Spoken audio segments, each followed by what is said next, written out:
رسله ونصر الأمة وجاهد في الله حق جهاده حتى أتاه اليقين تركنا على المهجة البيضاء ليلها كنهارها لا يزيغ عنها إلا هالك اللهم صل وسلم على نبينا محمد وآله وصحبه وسلم اللهم سبحانك لا علم لنا إلا ما علمتنا وعلمنا ما ينفعنا وزدنا علما اللهم ربنا آتنا في الدنيا حسنة وفي الآخرة حسنة وقنا عذاب النار آمين يا رب العالمين.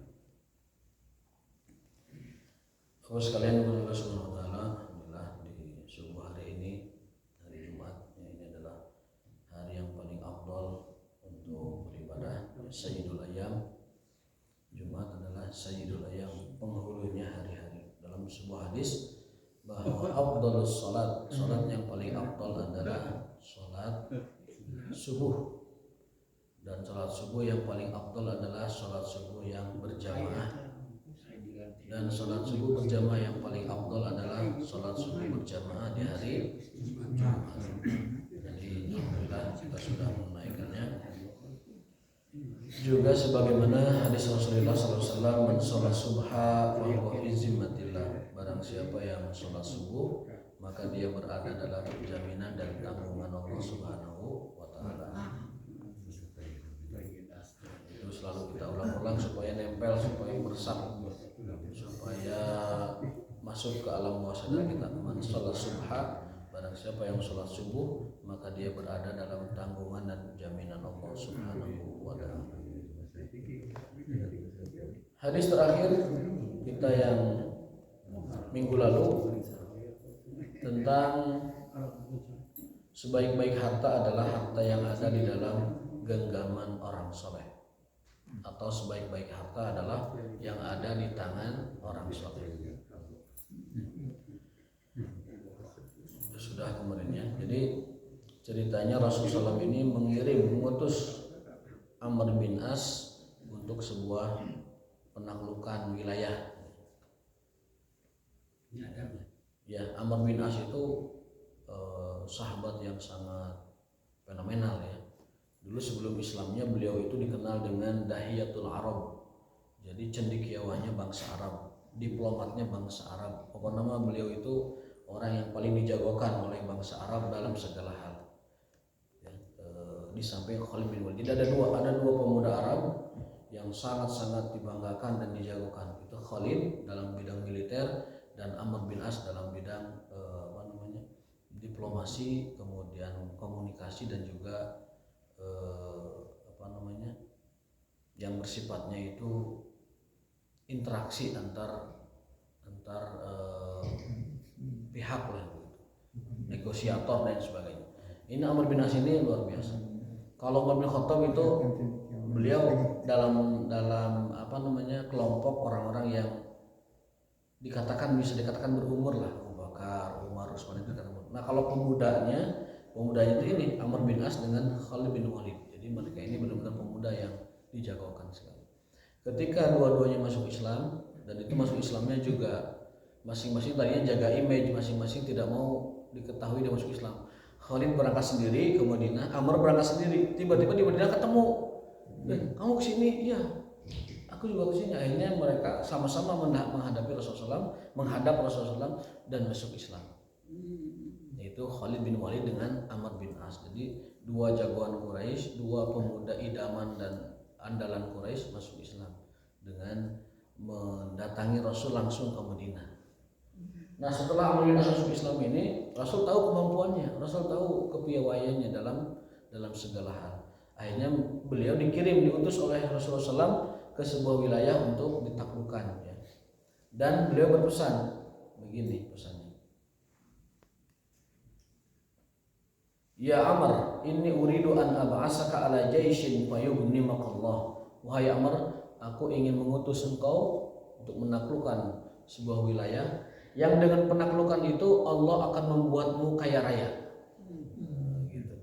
Bahasa kitanya begitu. Fayughnimaka Allah, membuatmu kaya raya. Wa arghaba laka rabbatan minal mali salihah. Dan kamu pasti akan menyukainya. Qultu, lalu Amr mengatakan, inni lam uslim rabbatan fil mal. Ya Rasulullah, aku masuk Islam itu bukan karena ini, bukan ingin kaya, bukan ingin harta, bukan ingin benda. Aku masuk Islam bukan karena ini semua. Innama aslamtu raghbatan fil Islam. Aku masuk Islam ya memang ingin masuk Islam, ingin menggapai ridha Allah dan ampunan Allah Subhanahu wa taala. Fa aku nama Rasulullah SAW, dan aku ingin selalu ada di samping dan bersama Rasulullah SAW. Gitu. Jadi maklum Amr bin As ini kan baru masuk Islam dan dulunya jahiliyah, kemudian berjuang bersama Rasulullah SAW. Lalu Rasul mengutus Amr untuk melakukan wilayah.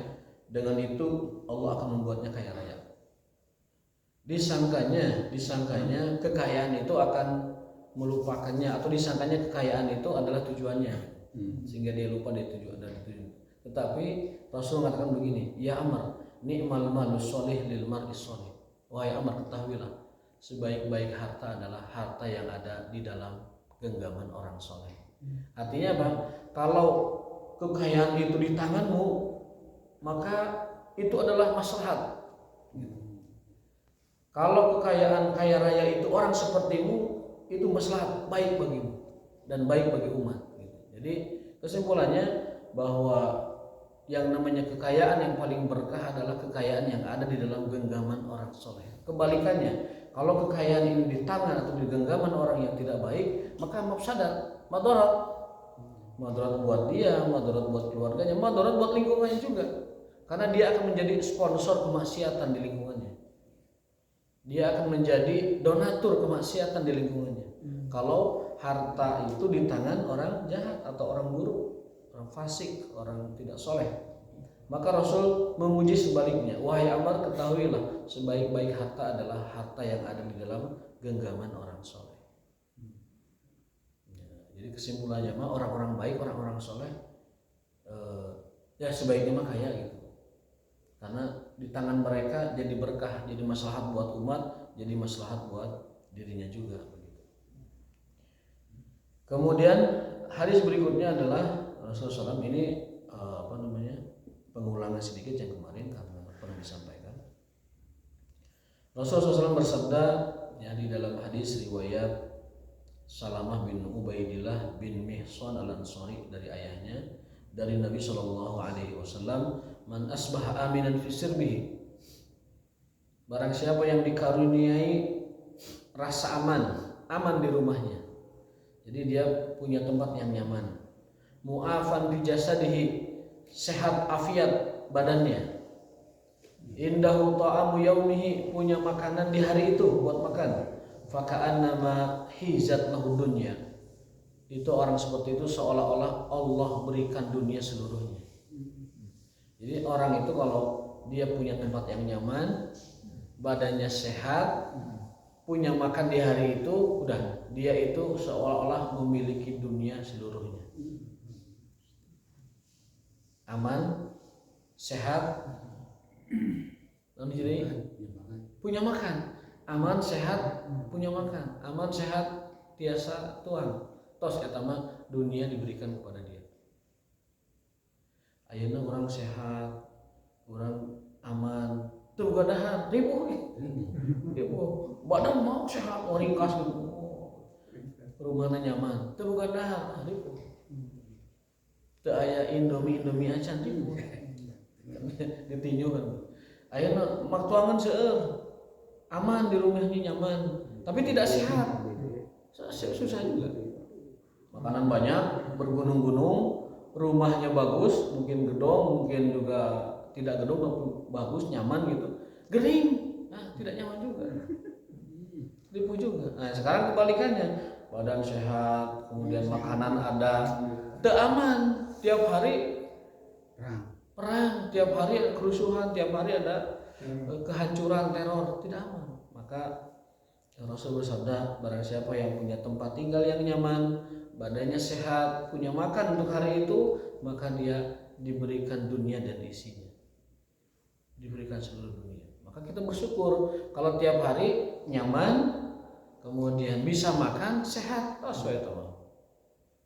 Mencoba seorang kampung rumah, ayah biasa cangkir, kemudian orang badan awak sehat, aman terus seperti dunia dalam genggaman kita.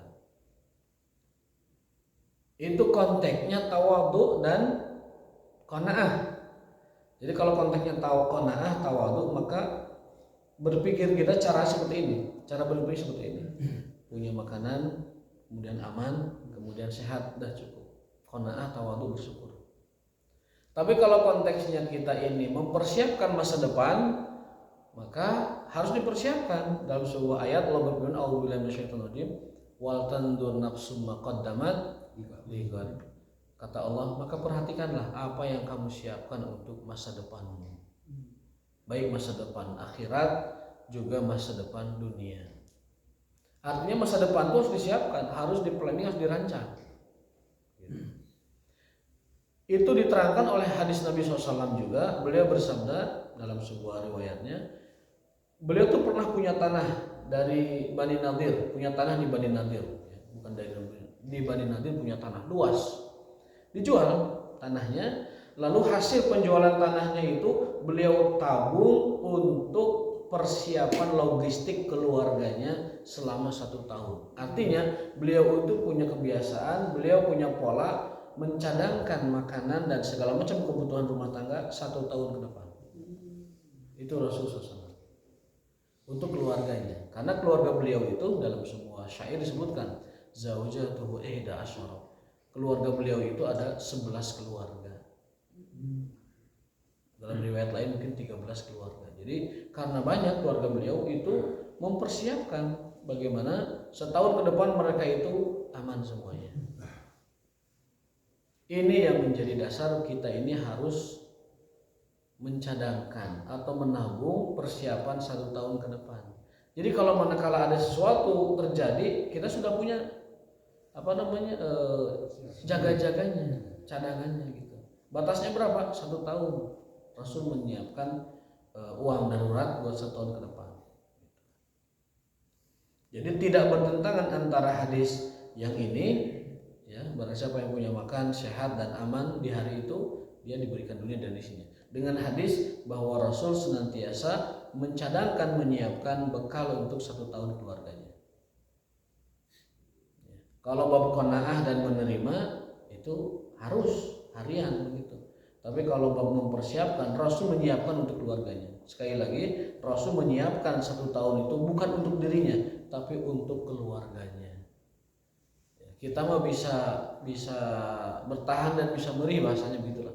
Tapi untuk keluarga belum tentu. Makanya mempersiapkan segala macam untuk keluarga minimal 1 tahun itu dianjurkan oleh Rasulullah SAW. Artinya dua hadis ini tidak bertentangan antara hadis menyiapkan logistik setahun dengan hadis yang cukup harian saja kita mendapat kecukupan di dalam kehidupan kita. Jadi tidak bertentangan. Dua-duanya adalah benar dan hadisnya sahih dua-duanya.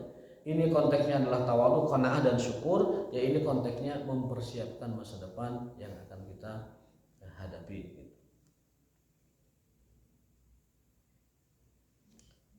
Berikutnya hadis yang ke-301. Hadis yang ke-301 judulnya Thayyibun Nafs, atau hati yang selalu gembira, hati yang selalu riang.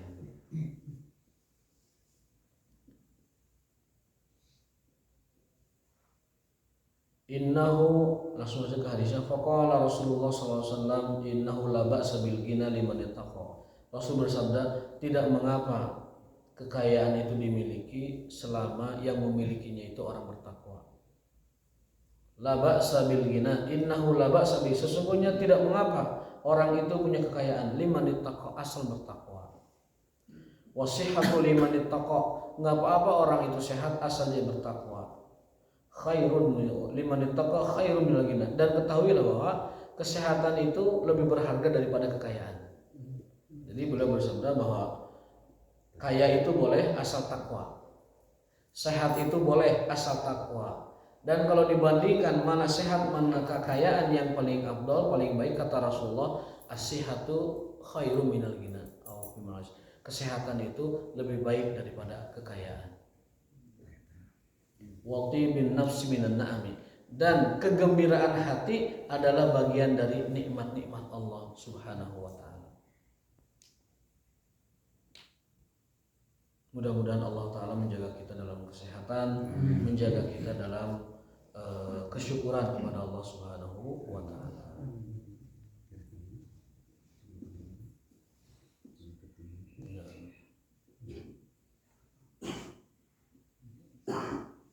Nah, hadis yang ke-303, hadis yang ke-303.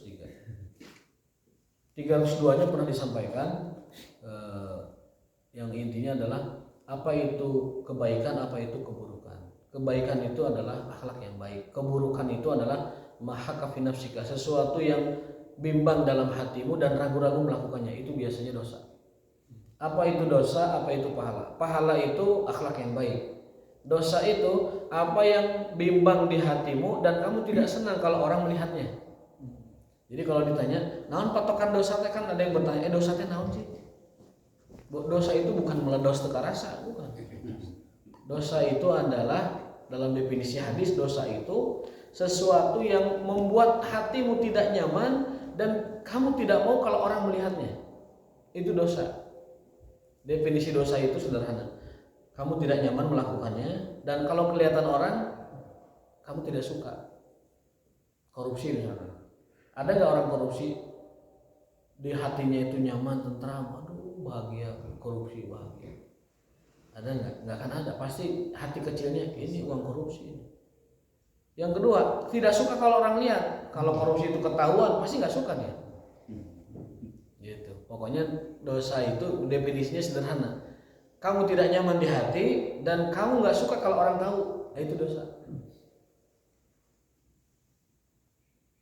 Maling buah, maling mangga misalkan, pasti dalam hati kita ada itu nu batur itu. Kamu maling sakarung, satrek gitu kan. Kemudian terlihat orang nggak suka, nggak nyaman, nah itu berarti itu dosa. Segala macam, pokoknya patokan dosa kata Rasulullah SAW, hatimu tidak nyaman melakukannya dan kamu tidak suka kalau orang lain tahu. Karena kalau benar dan berpahala mah, kamu senang melakukannya dan terlihat orang tidak apa-apa, maka senang. Itu definisi dosa dan pahala. Pernah disampaikan waktu itu sebelumnya. Jadi termasuk riba juga. Riba itu tetap hati kecil kita tuh, ini tidak riba, saya nggak mau sebenarnya. Tapi gimana? Hati kita nggak nyaman. Kita main riba, hati kita nggak nyaman karena Allah mengumumkan perang dengan orang pelaku riba. Fa'dzanu biharbin minallah. Orang yang berbuat riba, Allah akan perangi. Fa'dzanu biharbin minallah. Akan diperangi oleh Allah Subhanahu wa Ta'ala. Hati kita nggak akan nyaman. Dan berikutnya, kalau orang lain tahu kita ini melakukan riba, pasti nggak nyaman juga. Nah, maka itu dosa. Sehingga definisi dosa, kalau bagi yang belum tahu, definisi dosa itu adalah sesuatu yang kamu tidak nyaman melakukannya dan kalau ketahuan kamu tidak suka. Itu namanya dosa. Hadis yang ke-303 ini berkenaan dengan sifat-sifat Rasul SAW di antaranya. An Anas ibn Malik, dari Anas bin Malik radhiyallahu taala anhu, beliau menceritakan karena Nabi SAW. Nabi SAW adalah orang yang ahsanan nas, orang yang paling baik, paling sempurna, baik akhlaknya atau fisiknya. Ahsanan nas. Wa ajwadan nas, Nabi adalah orang yang paling dermawan. Nabi adalah orang yang paling dermawan, paling royal, paling dermawan beliau sallallahu alaihi wasallam. Tentunya dalam kebaikan. Wa asja'an nas, paling berani. Ini bagi orang borangan, anu sieunan, berkacalah kepada Nabi SAW. Beliau itu orang yang paling berani. Kawanina lain bantrak-bantrakeun, kawanina teu anu ngelehkeun eta Nabi SAW. Urang mah kan karek ningali nu tatoan hiji geus geupeul. Tinggal ditatoan apa? Tatoan mah teu bisa neunggel tato mah. Nu bisa neunggel mah leungeunna, jangan sieun ku tato. Orang pepek lek FSMR ge bisa we meuli tato pangsaremna bisa we. Jadi jangan takut. Karena Nabi adalah orang yang paling berani. Ulah sieunan ulah borangan. Baheula zaman Covid, boranganna kacidau, sieun luar biasa. Hati-hati wajib. Persiapan dan protokol wajib karena itu bagian dari ikhtiar. Tapi sieun dan borangan jangan, karena itu menurunkan kualitas imun kita. Orang beriman itu tidak bisa ditakuti. Dia bisa takut, tapi tidak bisa ditakut-takuti. Karena ada keimanan yang memancarkan keberanian dalam hatinya. Orang beriman punya keimanan yang memancarkan keberanian dalam hatinya. Maka orang-orang beriman orang paling berani. Rasulullah SAW asja'an nas, orang yang paling berani adalah Rasulullah SAW. Walaqad fazi'a ahlul Madinah. Ini ceritanya, ini cerita tentang keberanian beliau SAW. Kita perhatikan. Walaqad fazi'a ahlul Madinah. Suatu hari kota Madinah pernah dibuat geger. Dzata lailatin, di suatu malam. Jadi Madinah itu pernah dibuat geger, ada suara gemuruh di suatu malam. Wah, ini aya naon yeuh? Geruh di luar Madinah itu malam-malam. Bahwa aya musuh yang kekuatan besar menyerang tanpa beritahu gitu. Madinah bakal ludas ini kalau begini ceritanya. Fantalaqan nasu qibala saut. Orang-orang berkompromi, rapat langsung. Orang-orang Madinah tuh ngariung ngumpul gitu, keluar dari rumahnya masing-masing, keluar ngumpul di jalanan Madinah, ngumpul aya naon yeuh? Wah, culang jorang kan itu bisa aya ancaman musuh menyerang kita dan keluarga kita. Ayo kita jorang ke sana. Lihat keberanian para sahabat. Mulai sorak diberi langsung. Teang mana sorana? Mana gemuruhna urang kan itu. Mereka lagi rapat, lagi kompromi begitu akan menuju suara yang menakutkan itu, suara gemuruh itu. Fastaqbalahumun Nabi SAW wa qad sabaqan nas ila saut. Ternyata Nabi mah sudah ngabret ke sana duluan. Nabi terus kan itu. Sahabat ngarapat keneh, Nabi di itu. Lihat keberaniannya sallallahu alaihi wasallam, luar biasa. Wa huwa yaqul lan turau. Geus kalem. Kalem beres urang bahasa orang gitu lah. Kalem. Wa huwa ala farasin, beliau di atas kuda perangnya. Li Abi Talhah uri ma alaihi saraj, tanpa kuda teh supaya pacalikana geuning naon. Pelana. Jadi beliau itu nunggang kuda perang tanpa pelana menuju suara itu. Wah, gagah berani, kesatria luar biasa. Beliau itu kesatria, pilih tanding, nggak ada bandingannya. Datang dari kegelapan malam, lanturau. Ini kalau beres kurang, bahasa orang gitulah, bahasa orang nama, beres kurang. Wa huwa ala farasin Abi Talhatin uri ma alaihi sarajun wa fi unuqihi saif, dan pedang nyelempang di ininya, di badannya. Jadi mau pedang nyelempang, naik kuda tanpa pelana, datang di kegelapan malam. Geus ngajorang, suara tadi mah gemuruh. Sorangan. Sahabat marapat keneh Nabi geus eueuh di ditu. Luar biasa itu keberaniannya. Mun urang mah pangakhirna teh biasa. Terus aku marani heula ka ditu. Dibalik urang panderi itu. Nu lainna ka ditu. Dalam perang pun Nabi selalu di depan. Kalaupun di belakang bagian dari strategi untuk mengendalikan pasukan dan mengatur pasukan. Jadi beliau adalah orang yang paling pemberani. Suatu hari pernah ketika Madinah mau diserang, yaitu perang Uhud ya, termasuk perang Badar juga. Itu ketika Madinah mau diserang, beliau meminta konsultasi para sahabat, rapat genting tentang kondisi Madinah. Ini Madinah akan menghadapi penyerangan dari luar. Semua dikumpulkan, sahabat senior yang udah berumur, sahabat muda, juga sahabat-sahabat remaja. Madinah mau diserang.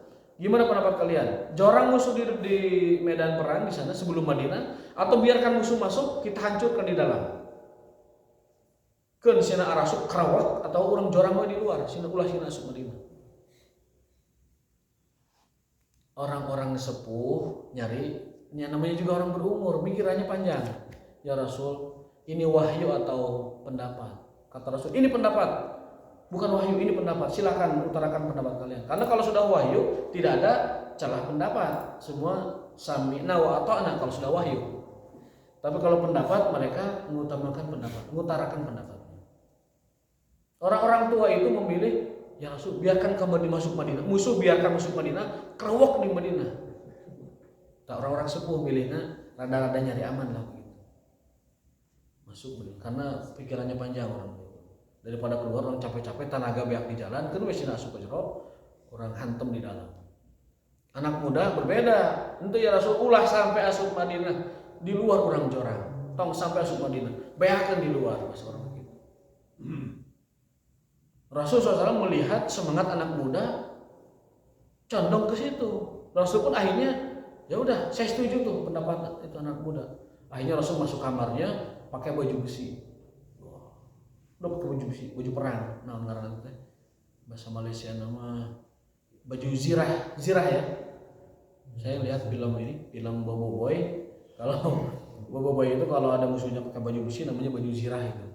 Baju pelindung besi. Sudah keluar kamarnya, keluar rumahnya menghadapi para kaum muslimin.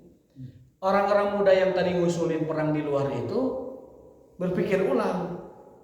Mereka ngumpul lagi, aduh, khawatir kita ini merepotkan Rasulullah.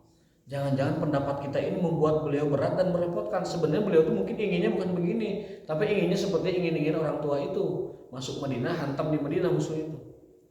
Anak muda mencabut pendapatnya, ya Rasulullah, jika engkau berkenan, menawi pangarsa berkenan, kersa tos wios wae urang sadayana pemuda ngiringan pendapatna para sepuh supaya biarkan musuh masuk Madinah, kita hajar di Madinah. Awalnya begitu. Jadi para pemuda tuh merasa bersalah mengusulkan itu gitu, sehingga membuat respon Rasul perang di luar Madinah, pergi dulu ke sana gitu.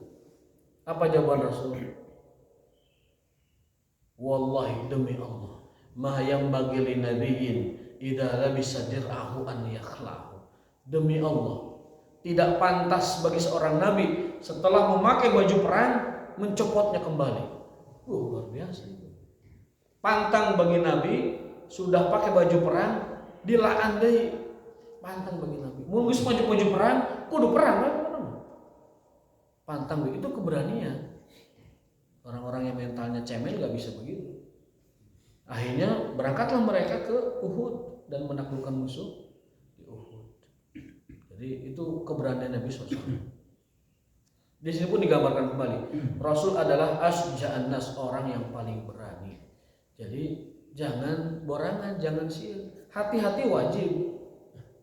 Persiapan dan SOP wajib, tetapi takut dan borangan tidak boleh. Wa asja'an nas, Rasul adalah orang yang paling berani, dan keberanian itu pernah dibuktikan di kisah yang tadi kita sampaikan. Ya. Pedang menyelempang di badannya, naik kuda tanpa pelana, datang dari kegelapan dengan penuh keberanian. Faqala laqad wajadtuhu bahran au innahu la bahrun. Dan beliau mengatakan, lah eta mah suara ombak. Eta mah suara ombak. Padahal logikanya Madinah itu kan jauh dari laut. Artinya apa? Nabi ingin menenangkan warga Madinah. Jangan sampai cemas atau takut. Jangan sampai para wanita, ibu-ibu, anak-anak merasa takut di sana ada apa. Dan hakikatnya apa? Kita tidak tahu, hanya Rasul yang tahu, karena Rasul sendiri yang menuju ke suara itu. Tetapi secara peta, secara geografi, Madinah itu di tengah kerajaan, di tengah, kalau sekarang Arab Saudi, jauh dari laut. Yang dekat mah Mekah, karena Mekah itu sejam ke Jeddah, di Jeddah ada laut Merah. Kalaupun ada suara gemuruh laut yang luar biasa, taruhlah tsunami, kalau Mekah kedengeran, karena 1 jam. Madinah itu jauh. Makanya Rasul mengatakan innahu la bahr, eta mah suara cai laut. Itu tujuannya adalah untuk menenangkan warga Madinah. Teu aya naon, tos beres. Gitu. Istirahat kembali. Hikmah yang kita petik di sini adalah bagaimana keberanian Rasulullah. Itu ada dalam hadis Bukhari nomor 2820 dan Sahih Muslim 2307. Keberanian Nabi SAW. Jadi lamun bisa dikatakan mah orang Islam itu, umat Islam mental nanti kudu jeger sadaya gitu. Mental nanti kudu jeger, dan ulah dijegeran ku batur. Orang Islam kudu jeger. Masing-masing kita jeger, tapi untuk kebaikan, untuk dakwah, untuk kesalehan dan lain sebagainya. Sekarang mah nu nekat nuaranian teh justru ahli maksiat, ahli fasik. Ayeuna mah nu nekat wani paeh, wani gelut, orang fasik, orang jahat, orang notabene tiap hari maksiat dan durhaka kepada Allah. Gitu. Justru mereka narekan orangnya dibalik kudu naon narekan orangnya itu orang-orang soleh, orang-orang nu memperjuangkan agama begitu. Haddatsana Qutaibah haddatsana Ibnu Munkadir an Abi an Jabir qala qala Rasulullah kullu ma'rufin shadaqah. Di hadis lain 204 Rasul bersabda, hadis ini riwayat Jabir bin Abdullah radhiyallahu taala anhu, Rasul bersabda kullu ma'rufin shadaqah, setiap kema'rufan, setiap kebaikan, setiap perbuatan baik adalah sedekah. Adalah sedekah. Apapun kebaikan itu sedekah. Wa inna minal ma'rufi an talqa akhaka biwajhin thaliq. Bagian dari sedekah, bagian dari kebaikan adalah kau bermuka senyum di hadapan temanmu. Jadi muka senyum, sumringah, teu katingali masam, teu blimbing sayur, tidak kecut, itu adalah sedekah. Jadi ulah blimbing sayur, jangan masam, tapi tampakkan wajah yang sumringah. Itu sedekah. Jadi bibirnya untuk bisa senyum ngaca, bismillah saya niat senyum hari ini. Aya kaca, saya niat senyum. Itu kalau sudah niat senyum pasti senyum. Karena senyum adalah sedekah. Wa inna minal ma'rufi, bagian dari yang ma'ruf, bagian dari sedekah antal akhaka biwajhin talikin. Kau berjumpa dengan saudaramu, dengan temanmu dengan wajah yang talik, wajah yang lepas, wajah yang sumringah. Begitu. Kalaupun tidak sumringah, menunjukkan enak dilihat wajahnya, tidak terlihat aura-aura kekesalan, kedongkolan, tidak, tapi sumringah. Jadi jangan pakai wajah tapi kesebelen. Mau ketemu dengan orang merong. Udah kablok menong gitu. Jadi jangan menampakkan wajah keruh, wajah merong, wajah netel memperhatikan begitu kepada seorang muslim, tapi tampakkan wajah yang senyum, wajah yang setidaknya wajah yang lepas. Wajhun thaliq itu wajah yang lepas gitu. Tidak ada beban, tidak ada bawahan, tidak ada beban gitu.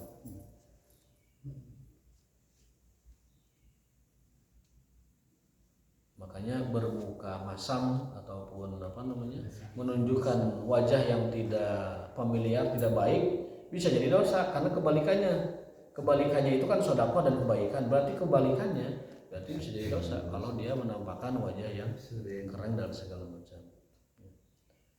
Apalagi wajah yang menakutkan. Soalnya begitu tidak serem tapi menakutkan gitu. Itu karena dia tidak punya kebiasaan untuk menaruh senyum kepada saudaranya.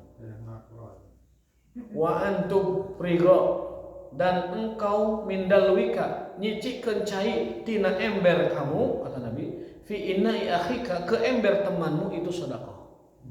Jadi orang buka cai na ember nyicikeun ka ember batu eta sedekah, sampai begitu.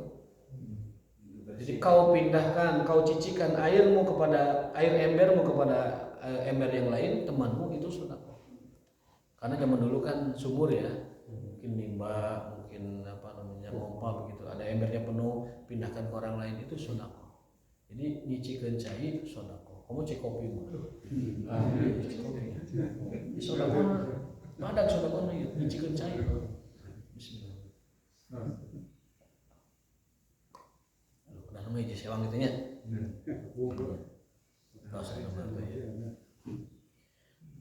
Jadi wajah senyummu di hadapan temanmu dan tindakanmu memindahkan air kepada ember temanmu adalah sedekah. Ayeuna mah dibalik nu aya ember batur dipindahkeun. Ember batur dipindahkeun. Kudu nama ember urang cicikeun ka batur, ieu mah dibalik ember batur dikaurangkeun gitu. Ya, itu kebalikan dari sikap sedekah ya. Sikap sedekah. Berikutnya bagian dari sedekah atau kebaikan adalah, ini hadisnya kita baca semuanya enggak apa-apa ya. Rasul ditanya dari Abu Dzar Al-Ghifari radhiyallahu ta'ala. Nama aslinya adalah Jundub bin Junadah. Jundub bin Junadah itu namanya Abu Dzar Al-Ghifari. Su'ilan Nabi SAW, Nabi ditanya ayyul a'mali khair, amalan apa yang paling baik? Beliau menjawab imanun billah, iman kepada Allah. wa jihadun fisabilih, dan berjihad di jalan Allah. Jadi amal yang paling afdal, yang paling baik adalah satu iman, dua jihad fisabilillah. Fa ayyu riqabi afdal? Lalu budak sahaya mana yang paling afdal? Beliau menjawab yang paling mahal harganya dan paling baik karakter wataknya. Sekarang nggak ada budak sahaya, udah nggak ada. Qala afara'aita illam astati ba'dal amal. Lalu sahabatnya banyak, ya Rasulullah, kalau kita tidak bisa berbuat kebaikan, kita nggak banyak berbuat baik, rek sedekah duit teu boga, rek salat ge tenaga ge teu cukup untuk salat sunah, rek puasa ge da lapar wae teu kuat ningali baso misalnya segala macam, atau bade berbuat amal-amal sunnah yang lain juga tunduk misalkan gitu. Qala Rasul memberikan solusi, kalau kamu tidak bisa berbuat banyak kebaikan, lakukan yang bisa kamu lakukan. Tu'inu dha'ian, kau bantu orang yang kekurangan, artinya orang yang fakir, yang betul-betul membutuhkan, kamu bantu. Au tasna'u li akhraqin, atau kamu bantu orang di pekerjaannya gitu. Jadi membantu orang dalam pekerjaannya, misalkan teman ayah petani yang lagi bercocok tanam, bagaimana sedekahnya? Sedekahnya tuh cokot eta bibit parena, bantuan sacolok dua colok mah hiji dua tandur tuh. Eta namanya tu'inu au tasnau li akhraqin, membantu orang lain di dalam pekerjaannya. Ngarewong, tapi kehadian ngarewong. Itu kalau kita tidak bisa berbuat banyak kebaikan, bisa dengan cara itu. Tapi lihat-lihat juga orangnya. Ayeuna supir keur ieu kan keur nyupiran gitu. Terus kurangnya kan itu halik pindah kan bisa nyupir. Wah, tikus rek mobilna bahaya. Lihat-lihat juga kemampuannya. Jadi membantu orang dalam pekerjaannya itu bagian dari sedekah yang bisa kita lakukan. Kalau kita tidak bisa berbuat sedekah yang lain. Jadi misalkan ada petugas azan yang biasa azan, kita bantu, Mas, biar saya dulu yang azan sekarang gitu. Atau misalkan ada ojek biasa narik motor, yos, ayo mau ke abi dicandakeun penumpang. Tapi dia tidak punya surat ngojek, tiga suruh kena sawah bahaya. Ya lihat-lihat dulu kondisi dan situasinya. Yang jelas membantu orang lain, sedekah pada orang lain. Kalau kita tidak punya sesuatu yang bisa kita berikan, kita bisa melakukannya dengan cara membantu orang lain di dalam pekerjaannya. Tapi lihat-lihat dulu pekerjaannya kayak apa. Kalau sekedar yang bisa kita lakukan bisa. Tapi kalau butuh keahlian ya tidak bisa tentunya. Qala afara'aita in dha'uftu qala tada'un nas minasyarr. Kalau itu juga tidak bisa, ngabantu batur teu bisa, sedekah teu bisa, mantuan teu bisa, ngarewong karena kehadian teu bisa, segala rupa teu bisa, maka kata Nabi tada'un nas minasyarr. Geus we. Cicing we maneh ulah nyieun kariweuhan ka batur. Geus we cicing we maneh ulah riweuh ka batur tah eta minimal. Jadi sedekah teu bisa, ngarewong teu bisa, mantuan teu bisa. Naon bisa dilakukan? Cicing we maneh ulah ngaganggu batur, ulah ngariweuhkeun batur, eta we minimal. Jadi bahan karewuhan batur kan. Kata Nabi geus we mana cicing, tada unas cicing maneh ulah ngin riweuh ka batur. Eta ge geus kahadian jeung maneh. Sedekahna maneh gitu teh. Ubur gitu. Sedekahna maneh gitu. Dari suruh maut mah kan teu mungkin gitu. Geus we cicing ulah ngaganggu batur, eta sedekah maneh. Ayeuna kejadian, Pak. Ketika Palestina berkobar, orang pada bantu, pada nolong, pada berdoa, pada kudut nazilah, pada kirim bantuan. Ada orang-orang malah menggembosi dan melemahkan perjuangan kaum muslimin di sana dengan mengatakan jihad Palestina itu tidak syar'i, bukan jihad Islam, tapi itu jihad kebangsaan.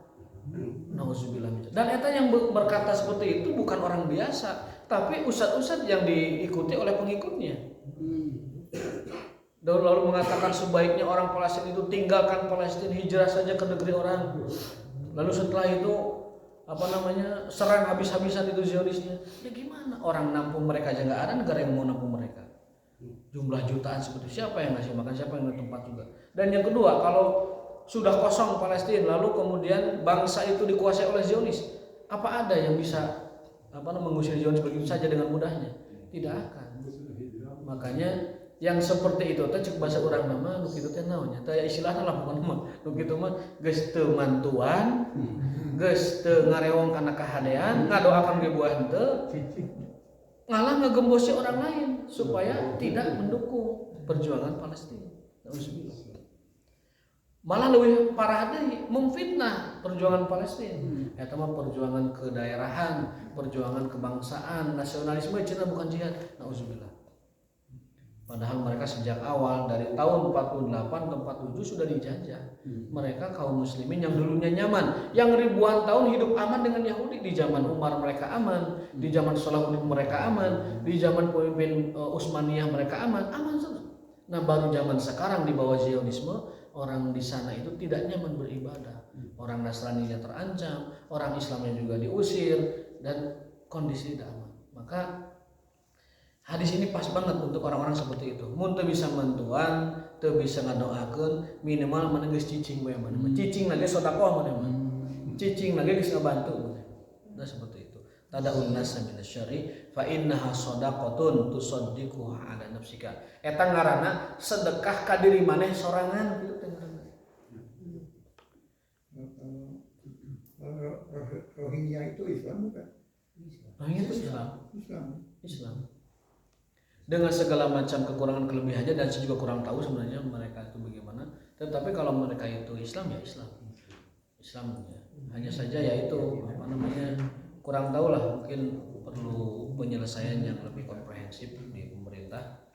Yang jelas kalau ditanya Islamnya ya mereka Islam. Jadi sekali lagi bahwa sekalian, kalau kita tidak bisa membantu orang lain atau tidak bisa bersedekah, minimalnya kita ini diam saja, tidak membuat kariuhan, itu sudah sedekah. Minimal sedekah jam orang sorangan. Itu kita berdiam diri tidak merusak. Sekarang zaman pemilu juga ada yang begitu.